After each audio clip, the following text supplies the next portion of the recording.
Hello dears, അസ്സലാമലൈക്കും. Welcome back to our channel. അപ്പോൾ എന്തൊക്കെ വിശേഷം? എല്ലാവർക്കും സുഖമല്ലേ? നമ്മളെല്ലാവരും കൂടി ഒരു നിക്കാഹ് ഫംഗ്ഷന് പോകാൻ വേണ്ടി റെഡിയായി നിൽക്കുക കേട്ടോ. എൻ്റെ അമ്മായിയുടെ മോളുടെ കേട്ടോ ഫംഗ്ഷൻ വരുന്നത് ആലത്തൂരിലെ A4 ഓഡിറ്റോറിയത്തിൽ വെച്ചിട്ടാട്ടോ. അപ്പോൾ നമ്മളൊരു 11 മണിയൊക്കെ ആകുമ്പോൾ അവിടെ എത്തിയിട്ടുണ്ടായിരുന്നു. വെൽക്കം ഡ്രിങ്കൊക്കെ കുടിച്ച് നേരെ സ്റ്റേജിൽ കയറിയിട്ടോ പെണ്ണായിട്ട് ഫോട്ടോസൊക്കെ എടുത്തിട്ടുണ്ടായിരുന്നു. ഇതാട്ടോ അമ്മായിയുടെ ഫാമിലി കുട്ടീസും അവരെല്ലാവരും ലാവൻഡർ കളറാട്ടോ, ബാക്കി നമ്മൾ എല്ലാവരും പിങ്ക് കളറാട്ടോ. അപ്പോൾ അവിടുന്ന് ഗ്രൂപ്പ് ഫോട്ടോ ഒക്കെ എടുത്തുകൊണ്ട് നമ്മൾ നേരെ പുറത്തേക്കൊന്ന് ഇറങ്ങിയിട്ട് അപ്പോൾ ഇതാ കസിൻസ് എല്ലാവരും വരുന്നു കണ്ടോ. നമ്മളെല്ലാവരും പിങ്കിൽ നെയ്സായിട്ടുണ്ടായിരുന്നു കേട്ടോ. എല്ലാവരും വേറെ വേറെ ഡ്രസ്സ്, പക്ഷേ പിങ്ക് കളർന്ന് കേട്ടോ പറഞ്ഞിട്ടുണ്ട്. അതിൽ കുറേ ലൈറ്റ് കുറേ ഡാർക്ക് അങ്ങനെയൊക്കെ ഉണ്ടായിരുന്നു, പക്ഷെ എല്ലാവരും സൂപ്പറായിട്ടുണ്ടായിരുന്നു കേട്ടോ. പിന്നെ എല്ലാവരും കുറച്ച് ഫോട്ടോസൊക്കെ എടുത്തു. നമ്മൾ എല്ലാവരും ഇങ്ങനെ കൂടുമ്പോൾ അതൊരു രസമല്ലേ. പിന്നെ കുറച്ച് കഴിഞ്ഞപ്പോൾ ചെക്കൻ്റെ വീട്ടുകാർ വന്നു.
പിന്നെ നമ്മൾ ഫുഡ് കഴിക്കാൻ പോയിട്ടോ. നല്ല അടിപൊളി ചിക്കൻ ബിരിയാണി, ചില്ലി ചിക്കനൊക്കെ ഉണ്ടായിരുന്നു. ഞാൻ ഹാനി ഒരുമിച്ചാട്ട് ഇരുന്നിട്ടുണ്ടായിരുന്നു. ലിഹാൻ ബേബി നല്ല ഉറക്കമായിരുന്നു. അപ്പോൾ ഉമ്മാൻ്റെ അടുത്ത് ആക്കിയിട്ടാട്ടോ നമ്മൾ വന്നിട്ടുണ്ടായിരുന്നു.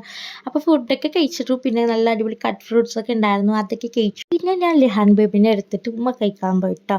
ഹാനിയക്കും അഫിമോൾക്കും ഒരേപോലത്തെ ഫ്രോക്കായിട്ട് എടുത്തിട്ടുണ്ടായിരുന്നു. നമ്മതൊക്കെ മീഷോന്നാട്ടോ ഓർഡർ ആക്കിയിട്ടുണ്ടായിരുന്നു. നല്ല റേറ്റ് കുറവായിരുന്നു കേട്ടോ ഫ്രോക്കിനൊക്കെ. നല്ല രസമുണ്ട് ഇട്ടപ്പോൾ, രണ്ടാളും സൂപ്പറായിട്ടുണ്ടായിരുന്നു. പിന്നെ എനിക്കും താത്താക്കും സാരി നമ്മൾ അതേപോലെ മീഷോന്നാട്ടോ ഓർഡർ ആക്കിയിട്ടുണ്ടായിരുന്നു.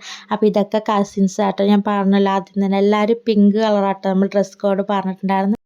പിന്നെ നമ്മൾ നേരെ വീട്ടിലേക്ക് പോകാട്ടോ ചെയ്തിട്ടുണ്ടായിരുന്നു.